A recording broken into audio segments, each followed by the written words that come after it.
I'ma keep winning, winning. I'ma keep winning, winning.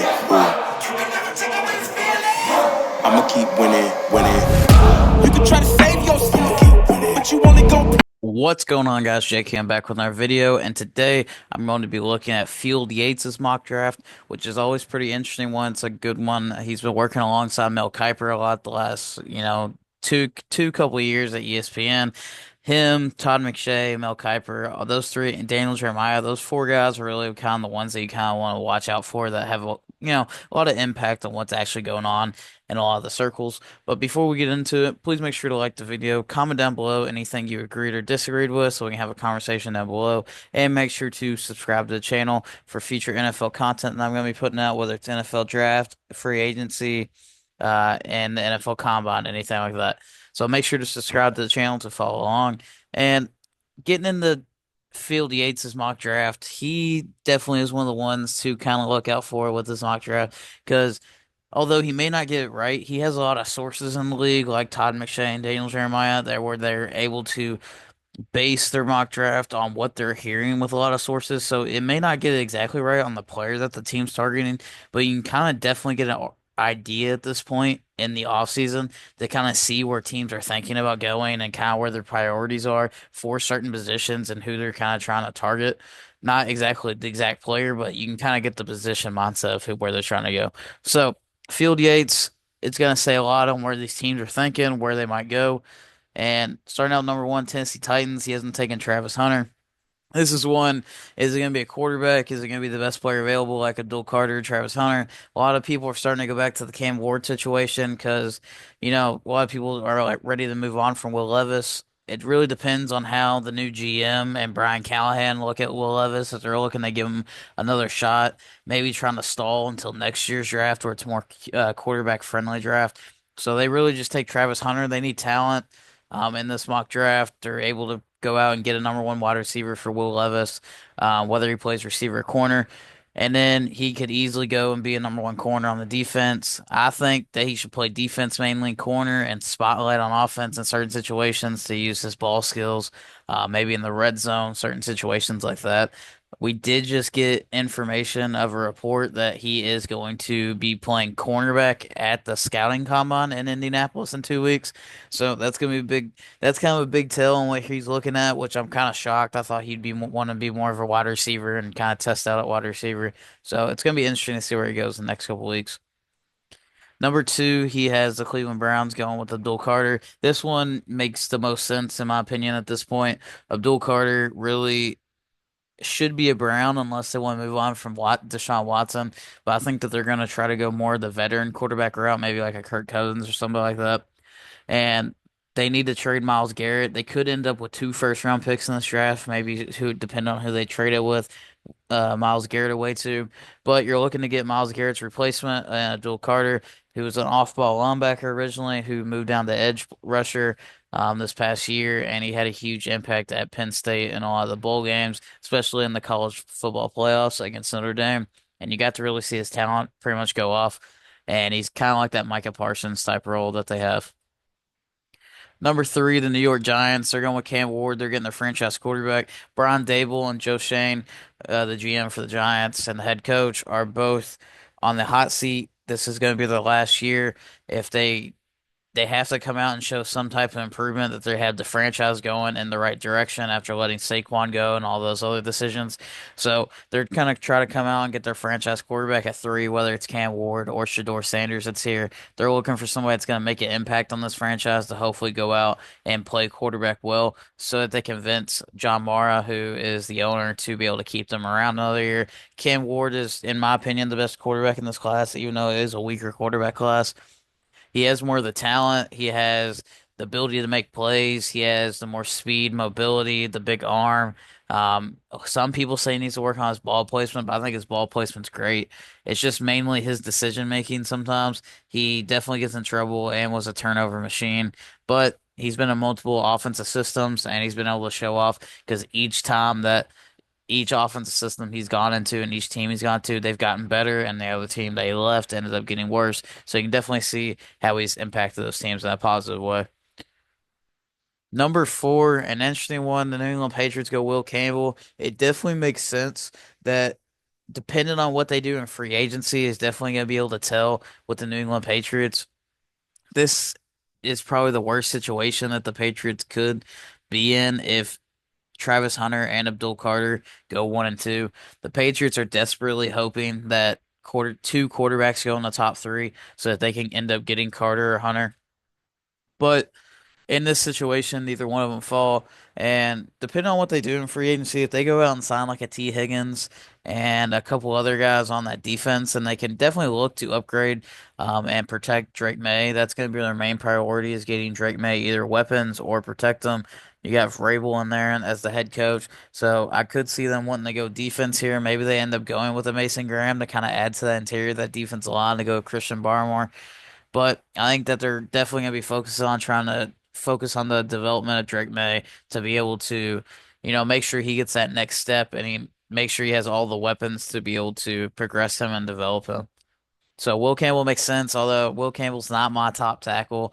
I would take Kelvin Banks as tackle number one, but a lot of teams really do like Will Campbell. I think the NFL is more higher on him than what the media is. So they go protection for Drake May. Number five, Jacksonville Jaguars are going Mason Graham. Mason Graham is probably positionless. Is he's the number three best player in this NFL draft overall. It's probably Hunter or Abdul Carter. Which ones do you have at 1 and 2? And then Mason Graham's at three. That's how much of a difference maker he is. That's how much of pretty much right of games that he wrecks on the interior at Michigan on that interior. Jacksonville did have one of the worst interior defensive lines, so they're looking to upgrade them with Mason Graham to pretty much get star potential. You have Trayvon Walker who's starting to, show out on the edge. You got Josh Allen on the other edge, who's been one of the better edge rushers the last couple of years. So you're looking to add and help them out on the interior with Mason Graham picking here.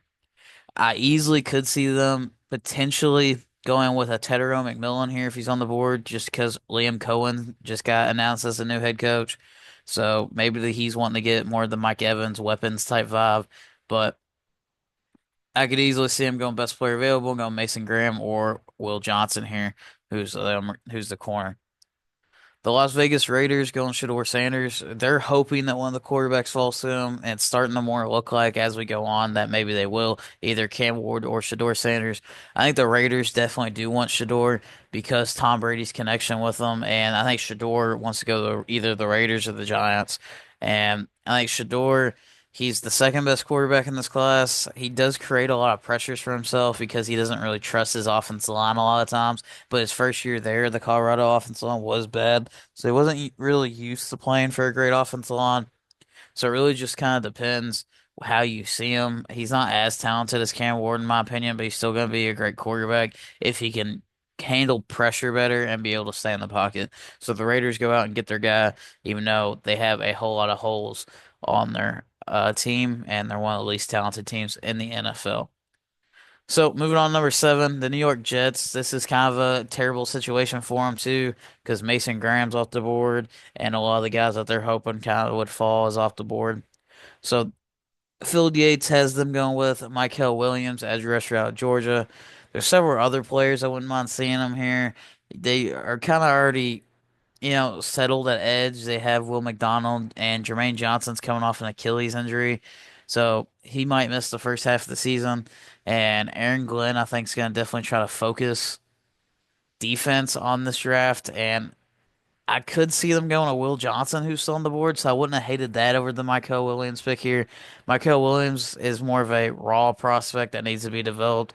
He didn't really have like any takeover games, but he definitely you could see his impact and his athleticism on tape.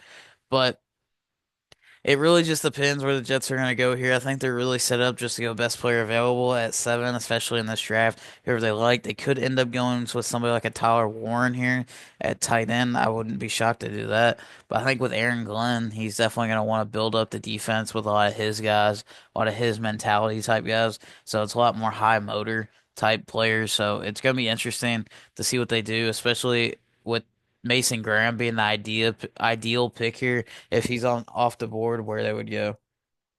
Number eight, the Carolina Panthers get. more edge help, they go Jalen Walker. They definitely have one of the worst defenses in the NFL. Maybe I could definitely see him going Tedero McMillan here too on the board, but Field Yates has him going Jalen Walker.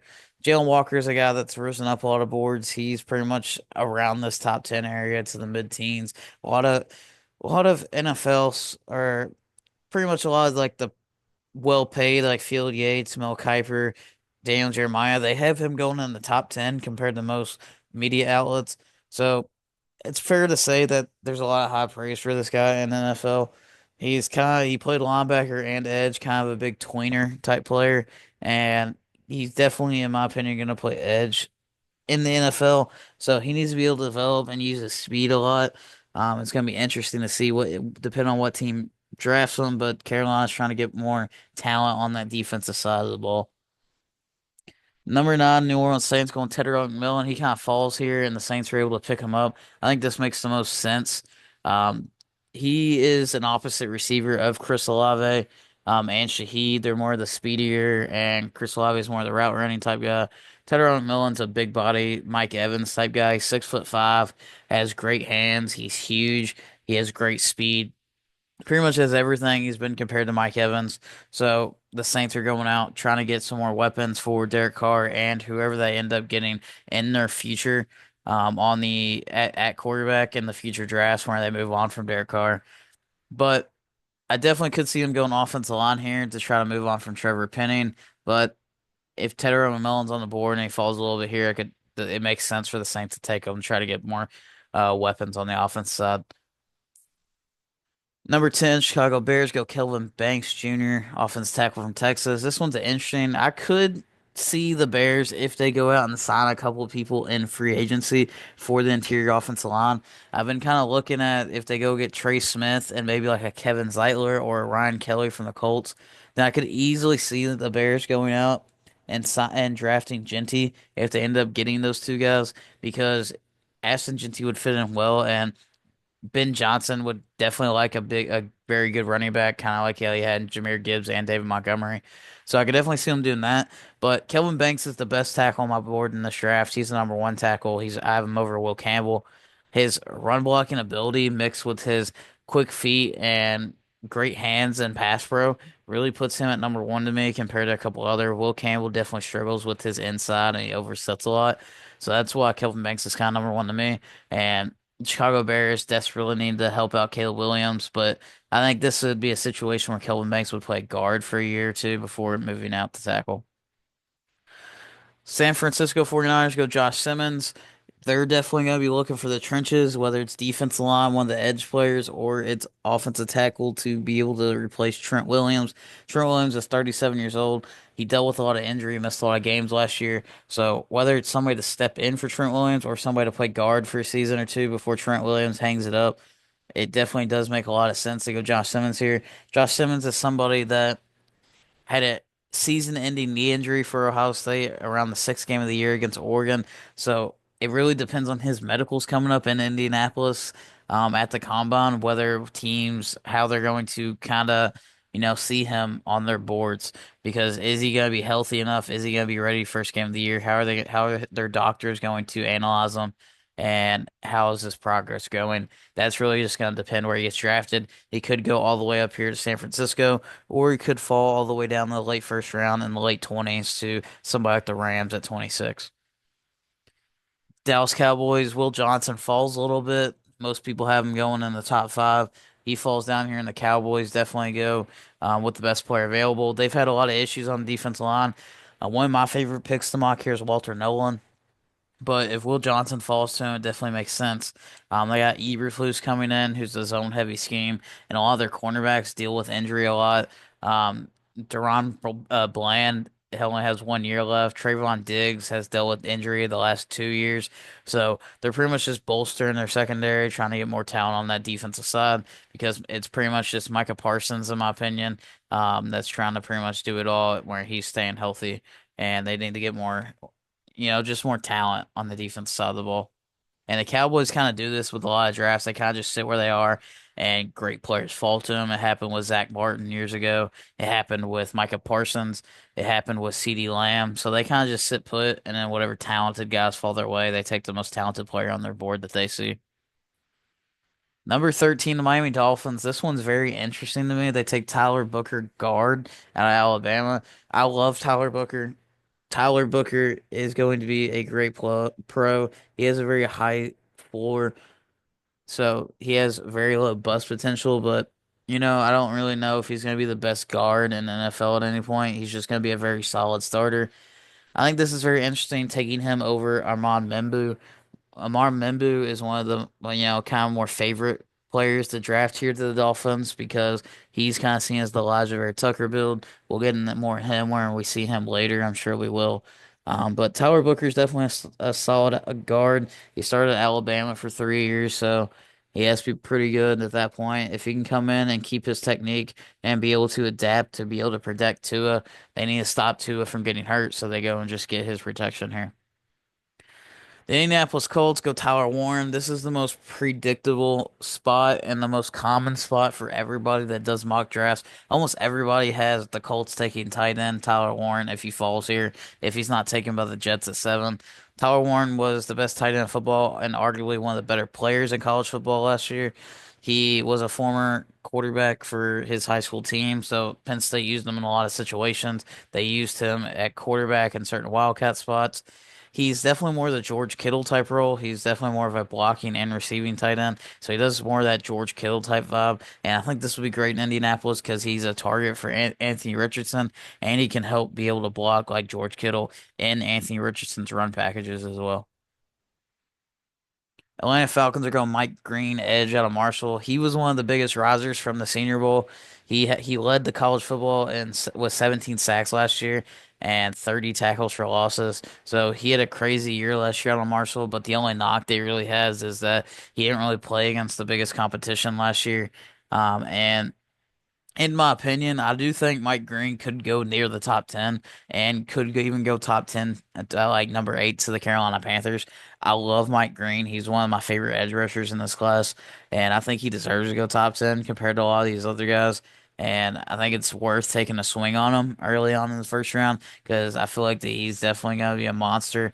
He pretty much bullied everybody at the Senior Bowl and didn't lose a one-on-one the entire time. So the Falcons are going to look to either go interior or edge in this class to be able to bolster their defense line because it was terrible last year. 16, Arizona Cardinals are going Shamir Stewart, another guy that rose his draft stock at the Senior Bowl. Shamir Stewart was seen as a run stopper at Texas A&M. They really questioned his pass rushing ability, and he definitely answered that at the Senior Bowl.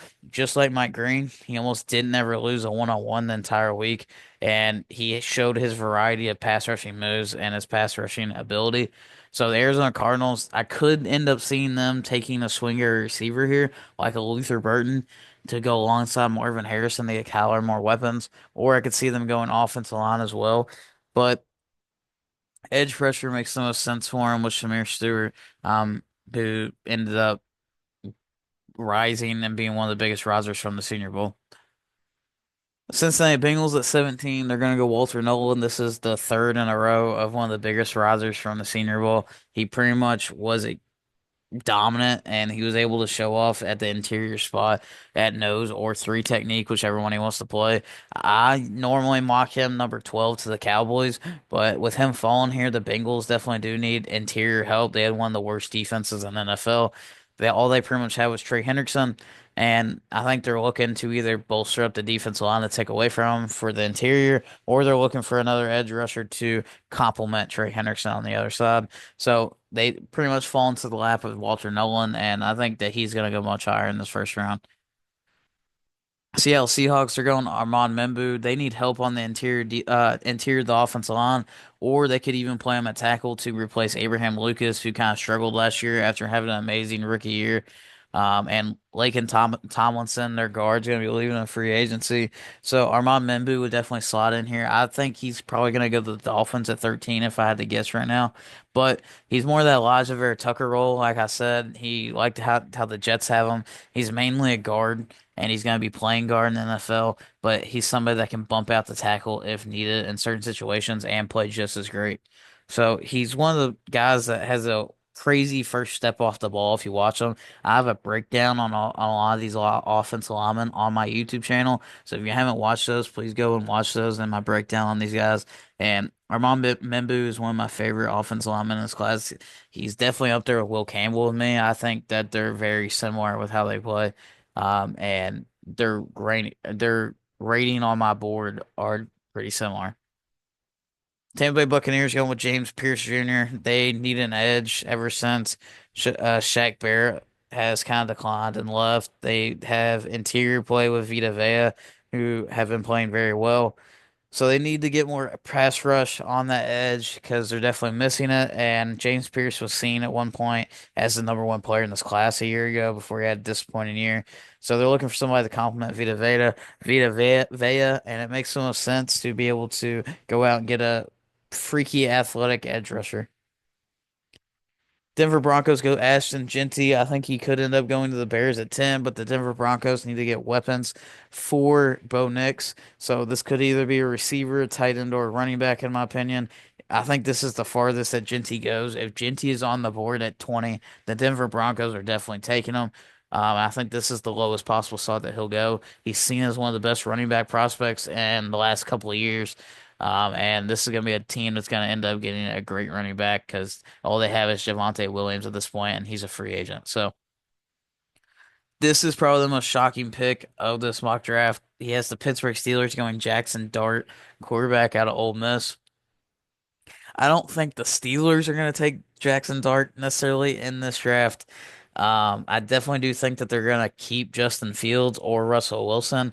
I think they're going to bring one of those two backs to be the starter next year. They could be a situation where they take Jackson Dart to sit a year and develop while they play Justin Fields or Russell Wilson. But I don't know about this pick for the Steelers. I do think, in my opinion, that Jackson Dart is going to go in the first round. I think a team in the early part of the second round, like a Raiders, like a Giants, like even a Tennessee Titans, that whoever doesn't get one of those two quarterbacks in the top five, one of those three teams, or maybe even the Jets, I think somebody is going to trade up into the late half of the first round in the late 20s with one of the teams that are looking to trade back to be able to move up and get Jackson Dart in the first round. So I think one of those QB needy teams at the early part of the draft are going to try to trade up with their second round pick into the late first to be able to get that fifth year option on Jackson Dart, who a lot of teams are falling in love with, and the reports are is that he is a lot closer to QB2 than people think, and some teams could take him a lot higher than what people think as well. Los Angeles Chargers are going Colston Loveland. They definitely do need a tight end. All they have is Will Dissly, and they need more weapons for Justin Herbert, who kind of fell apart at the end, especially in that playoffs with four interceptions. And Colston Loveland is more of that Brock Bowers type build. He's more of the receiving tight end that's going to play out of the slot. And Justin Herbert definitely does need more weapons like that, especially to be able to get the ball out quick, especially since they're going to be wanting to run the ball. Loveland is a Jim Harbaugh guy. He played at Michigan, so Jim Harbaugh recruited him a couple of years ago. So obviously he loves him and got him to come to Michigan. And they're looking to get Justin Herbert more of a safety valve, kind of like a Brock Bowers, but not as good. Green Bay Packers, I do think that they're going to go to corner here. He has them going Maxwell Hairston with the first corner off the board. There has been a lot of hype around Hairston out of Kentucky. A lot of teams, this is one of a situation where NFL teams love him and are falling in love with him from multiple reports that multiple media does not see and are not seeing. And I definitely do think the Packers go corner. They could surprise them, maybe go like an edge player or a offensive lineman. But Harrison being the number one, he's kind of seen as one of the true man-to-man corners in this draft. That's just going to be locked down, and they're probably going to be getting rid of Jair Alexander and trading him, so they need to replace him. So it makes a lot of sense. Minnesota Vikings going with Derek Harmon. Derek Harmon's probably one of the better pure pass rushers from the interior, and the Minnesota Vikings had a horrible time at the end of the year, especially with their interior and their corners. So they definitely need to boost up this defense. They could also end up looking to go offensive line since the interior offensive line did terrible and got Sam Darnold sacked like 7 times in that playoff game against the Rams. So it really depends their value that they have. But Derek Harmon is one of the better interior edge rushers that the Vikings are going to be able to um, put in there in that Brian Flores defense. Houston Texans go with Luther Burton. They're looking to go a weapon. They're probably going to lose Stephon Diggs. Tank Dell tore his ACL at the end of the year, so he's going to miss a lot of the season. And they could end up going offensive line here to help out with Diggs, who was hurt and got hit a lot in that Chiefs game at the end of the year in that playoffs. But I think that they're going to want to look to go weapons after losing two of their top weapons, somebody that can go with Nico Collins. And Luther Burton is kind of seen as that wide receiver too, behind Tedero McMillan. Burton's going to be one of those guys that has great yak ability, run after catch, and be able to make a lot of plays and work out the slot. That's going to go well with Nico Collins. The Rams go Josh Connerly Jr. A lot of people will have Josh Simmons here if he ends up falling, and this makes a lot of sense. No Bloom is actually a free agent, their left tackle, and they need to be able to keep Stafford healthy unless they end up trading Stafford, so who knows. And their offensive line's kind of getting a little bit older, and it's always kind of needed an upgrade. They've been looking for one ever since Andrew Whitworth retired. So Josh Connerly goes perfect here to try to protect Matthew Stafford as he gets older. Baltimore Ravens go Malachi Starks, safety out of Georgia. I don't necessarily think they need Starks. I think that they could go offensive lineman because they already have Marcus Freeman, who kind of struggled later in the year, so who knows? And they have Kyle Hamilton, but Malachi Starks could potentially come in and take over Marcus Williams' spot. And he was seen at one point as like a top 10 pick. He kind of struggled this past year, but he had a great season 2 years ago as a sophomore. So it kind of just depends how teams are going to see him. He's also a safety, so he could fall down the board because safeties aren't as valued. So it really just kind of depends how teams are going to value the position for their team. But the Ravens don't have many needs. It's really just offensive line and safety, and they end up getting the best safety in the draft in Malachi Starks, kind of how they did with Kyle Hamilton, who fell because he was a safety. Detroit Lions are going to go Greg Zabel, and he was probably the biggest riser from the Senior Bowl. He had an amazing week whenever he's down there, and he's risen up a lot of boards to pretty much first round status at this point. And the Lions, whenever you look at it, you're like, why are they taking an offensive lineman? Why would they take a guard? Well, if you look at it, Kevin Zeitler is a free agent, and a lot of people may think that the Detroit Lions are going to want to go edge rusher, and they're going to look to replace Kevin Zeitler on that offensive line and try to just build it up to make sure it stays dominant. So it really does make sense here to try to be able to get the best team, best offensive line possible and keep it that way so you can keep your dominant run game and your dominant protection with how they play. The Commanders, they get Emeka Ibuka, who falls here into the lap.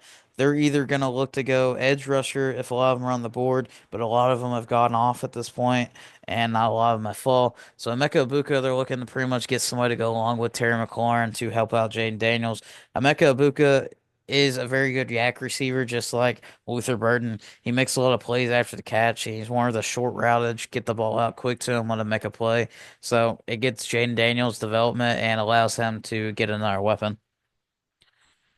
The Buffalo Bills, they're going Kenneth Grant. They definitely had to get more pressure on from the Chiefs, and they kind of beat themselves in that game. But if they would have been able to get more pressure on the interior and add somebody to rotation, Kenneth Grant is seen as one of those, run stuffing, chaotic defensive tackles that are going to add a lot to the Buffalo Bills to be able to stop a lot of these teams, to add pressure on the interior and to be able to stop the run. The Chiefs, this is going to be a new thing, is them taking an offensive lineman. Whoever's on the board is Donovan Jackson at this point, is who Field Yates has them taken. And after seeing the Super Bowl, they desperately need offensive line. They had Joe Thuney playing tackle, who got bullied a couple times. He's naturally a guard, so they need to kick him back inside. Trey Smith is probably gone in free agency. They're going to have to re-sign Creed Humphrey. I assume that they're going to let Jawan Taylor go. So they're probably going to end up taking a first round offensive lineman to try to protect Patrick Mahomes, kind of how they did whenever they took Creed Humphrey and Trey Smith years ago after the Tampa Bay Buccaneers Super Bowl, where they got killed. They're going to do the same thing again and try to get Mahomes protection. And the last pick of this round, Jahad Campbell falls to the Philadelphia Eagles, and they end up getting one of the best linebackers in this draft. Now, Kobe Dean has been hurt a lot and has struggled to stay healthy. Zach Bond is scheduled to be a free agent, and he's probably going to get a huge payday from somebody. I do think the Eagles are going to try to and will re-sign Zach Bond, but they're looking to kind of help out that linebacking core and add to the rotation to make their defense even better. They could end up taking an edge player here, also because Josh Sweat is going to be a free agent, and they have the really good interior defensive line and somebody that can go across with Nolan Smith on the other side. But they end up getting a lot of even better and younger on the defensive side here after paying a lot of their offensive pieces to build to that great young defense that they have going right now. That's eventually going to have to break up, but they have about 2 or 3 more years with them. So this was Field Yates' first round mock draft. I think it was pretty good. It gives you a lot of insight to see what teams are thinking and what positions they're thinking, because a lot of the sources that he has and a lot of what he's hearing around the league. So please make sure to like the video, comment down below anything you agreed or disagreed with, and make sure to subscribe to the channel to be able to keep up with the future NFL content that I'm going to be putting out. And thanks for watching. Yeah, feel like John Moran. Need a triple double. Told him check the stats. Yeah, I got a couple. I don't drop the ball. Now I never fumble. I'm the MVP. Now I feel like Russell. Feel like John Moran. Need a triple double. Told him check the stats. Yeah, I got